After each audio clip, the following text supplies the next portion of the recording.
Hello, everyone, and welcome to another edition of the A Collision with Purpose Project Under the Spotlight.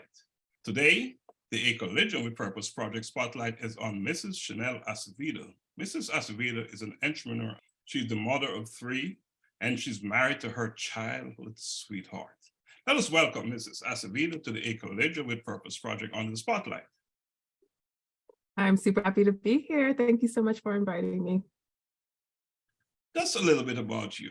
Take me back to your early days. So my early days starting when? Starting post-grad or like baby early days? Just take me where you feel like taking me. Just take me.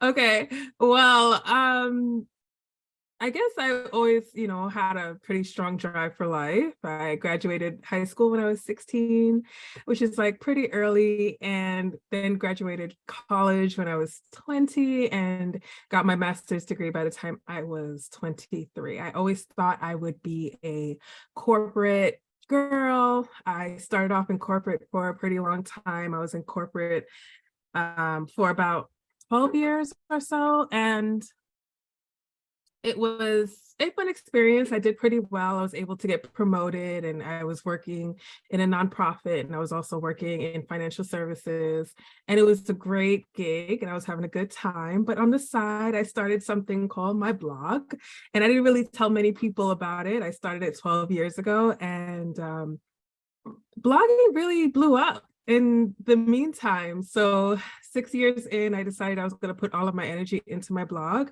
and take that big leap into entrepreneurship. And it turned out to be a really great leap. And now I blog full time, and I'm able to pick up my kids and drop them off and do everything that I need to do for the family, as well as do everything that I need to do for my business. So now I am an entrepreneur, and I am looking into starting a few other businesses because I just am multi-passionate like that. So I've seen what I can do with my own business and my own work ethic, and I know that I can push forward and start new businesses and bring that same work ethic onto those new businesses. So starting out in the corporate world and making that discover that there's another way. Yes, and a way that definitely. And it benefits for you and your family. Yeah. Man, that's awesome. That's awesome. So, purpose is, we're going to talk about purpose, right? And purpose is one of those concepts, right? That many individuals, young, old, middle-aged, have not really given serious thought about their purpose. And so I believe that given the consequential implications of purpose, a good place to begin our conversation today is for you to tell me what purpose is, and do so in a very broad way. I think purpose is definitely something that you're called to do, something that wakes you up in the morning, something that you're probably thinking about before you head to bed at night. I think purpose is something that will help you to push through the hard times and continue instead of quit. And I do think that purpose is something that you'll see the threads of your purpose throughout your whole life. And it didn't take me until recently where I started saying, oh, you know what? I was always kind of a bit of an entrepreneur. It was always there, even when I was working corporate, I was still selling stuff. When I was a kid, I had a lemonade stand. You know what I mean? Like, it was always there. So I do believe that purpose is sewn into your life in different ways, and it may not be the same all the time, but it's always there. You said some things, called to do, something that make you want to get up, wake up, all suggesting that it's important. Why is it important for you and others to have that understanding of what purpose is, or their purpose? Because I believe it gives you a guide. It helps you to make the right decisions, to figure out what you want to do next. I do believe that your purpose can help you to see clearer and move forward in the direction that you're supposed to move forward in. It can be so easy. There's lots of shiny things around that you can get distracted by. But I honestly believe that once you have a super clear focus, purpose, you know which direction you want to go in. So some level of clarity on where you're going. Okay. Okay. Let's talk about your purpose or purposes. You know, you did say that it can be this, that, other many things, right? So let's talk about Yes. your purpose or purposes. Mhm. So I believe that one of my purposes, the main one, is to be helpful in as many ways as possible. So when someone is asking me for help, if I can do it, I will do it.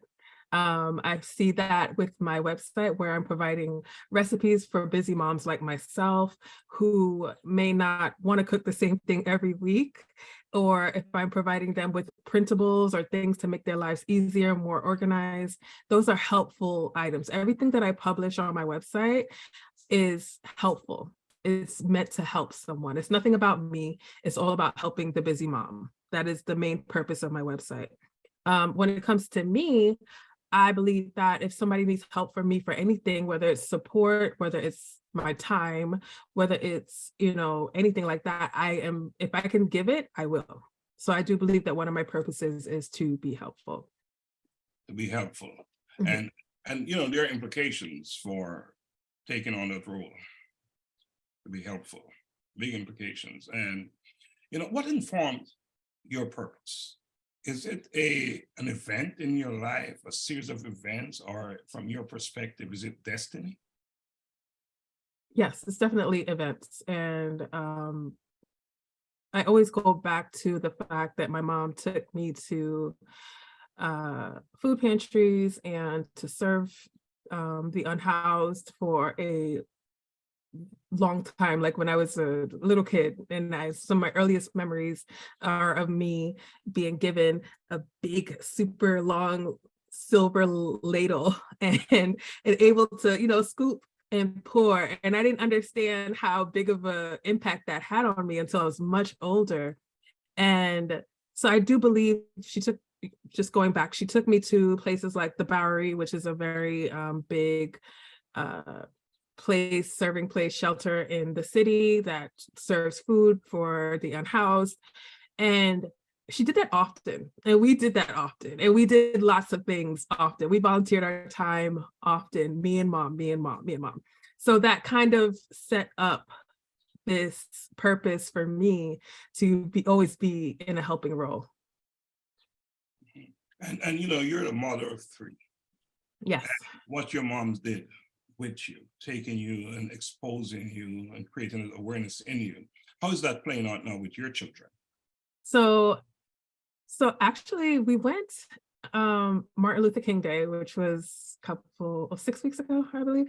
And we went out and we got some food. They have these things in New York. I don't know if they have them where you are. It's like a refrigerator, community refrigerators, where you can just buy food and take it to the refrigerator and leave it there. And whoever needs it in the community will come and get it. And we were able to do that on Martin Luther King Day. And it was freezing outside. And it was a double whammy because it was like I could teach them how much food costs, and food is very expensive. So I could say, hey, this is what would last us for 2 days, or this is how much mommy pays for this. And then we took all the food that we bought meats, we bought cheeses, we bought waffles, all kinds of things like that. And just have them, I didn't touch anything. I just had them pack the refrigerator. And even weeks after, they're like, Mom, we want to go back. And I just kind of waiting for the weather to break a little bit, and so that we can go back more often and just fill up the refrigerator at least once a month. So you're instilling them the sense and the responsibility and accountability and into serving others is what's going on there. Absolutely. And you also Yeah. said that there's another benefit, right? Because they're also learning about cost of things and Yes, cost of living in New York City. Yes. and that's awesome. That's awesome. Let's talk about values and beliefs. Because Mhm. as you get up and having the design, the strength to get back to doing it again, pursuing your purpose, what are some of those values and beliefs that you call on as you in the pursuit of your purpose? I believe in discipline. I strongly believe in discipline. I believe that discipline is the number one thing that will get you through everything. So when it comes to my work, I know there's a certain amount of things that I need to do per day. There is no one to tell me and say, hey, you need to do this, you need to do that. I know I have to tell myself and make myself do all of the work because it's, I have a small staff, but at the end of the day, it's me who's pushing out all of the work. And I have to make sure that quality of work is also good. So there's no typos, there's no issues with the photos, et cetera, high quality photos. So those things are all based in discipline. And I have seen how, especially in the last few years, how making sure that I get a certain amount of work done every single day is starting to really, really pay off. Because there's certain days where I just want to lay on my couch and relax and watch reality TV and then go and get my kids. But I know I gotta work. So I get up and I push myself, and it's really about the discipline and making that happen. And we're not talking about discipline as when I was growing up when you discipline a child, No. We're talking about a commitment, right? Yes, commitment. Doing it. Yes, of course. I just wanted to, draw that distinction there. Yes, of course. So, what unique contribution or contributions to your community will the fulfillment of your purpose serve?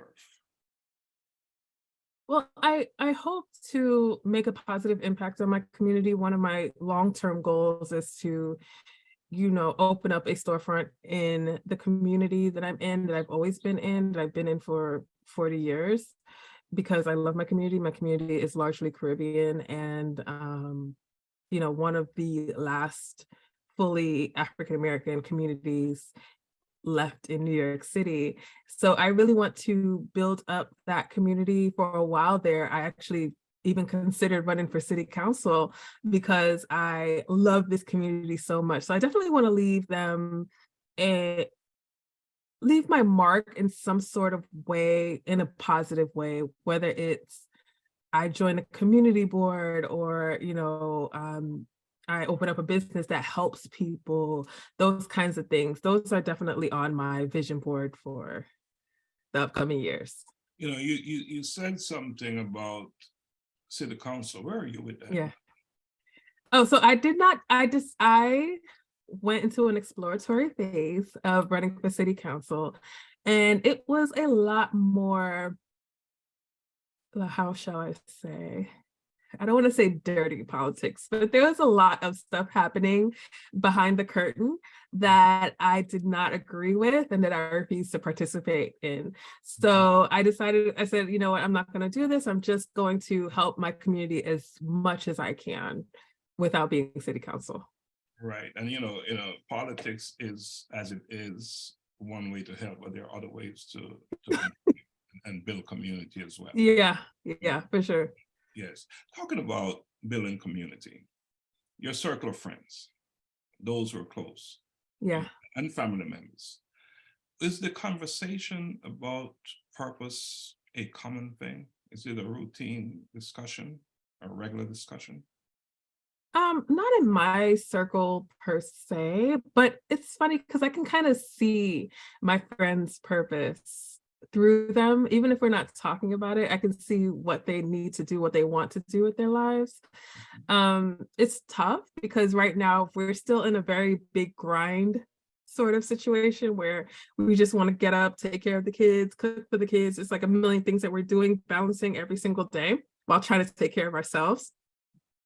But if you had asked me about any one of my particular friends, I could tell you what their purpose is because they're still living it and somehow making it happen throughout all of the busyness.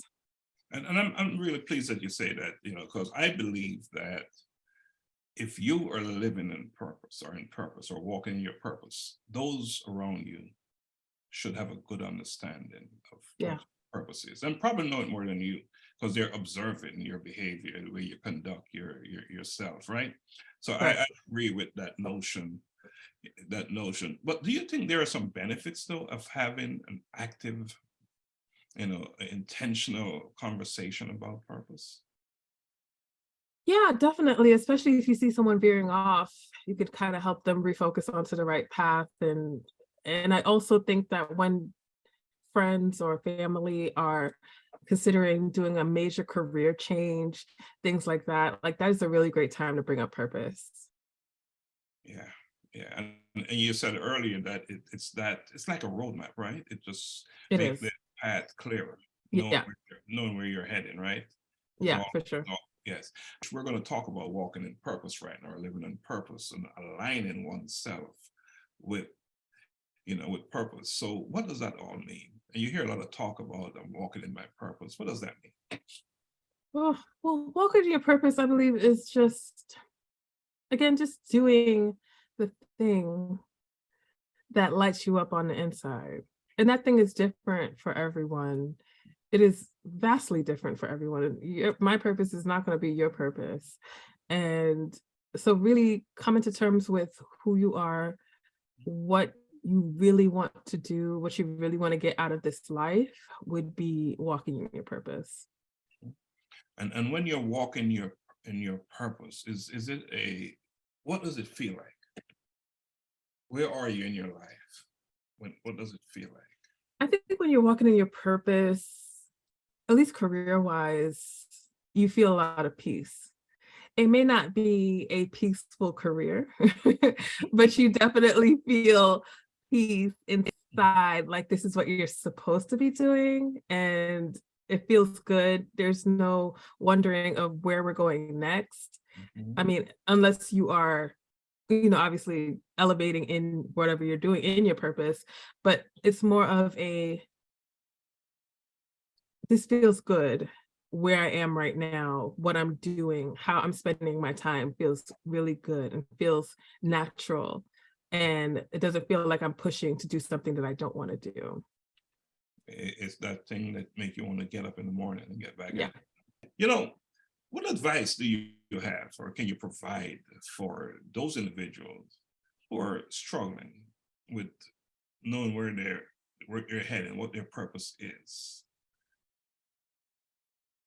I would suggest putting meditation into practice. Um, Quieting your mind is very difficult to do, but there's lots of ways that you can do so, and there's lots of free ways you can do so.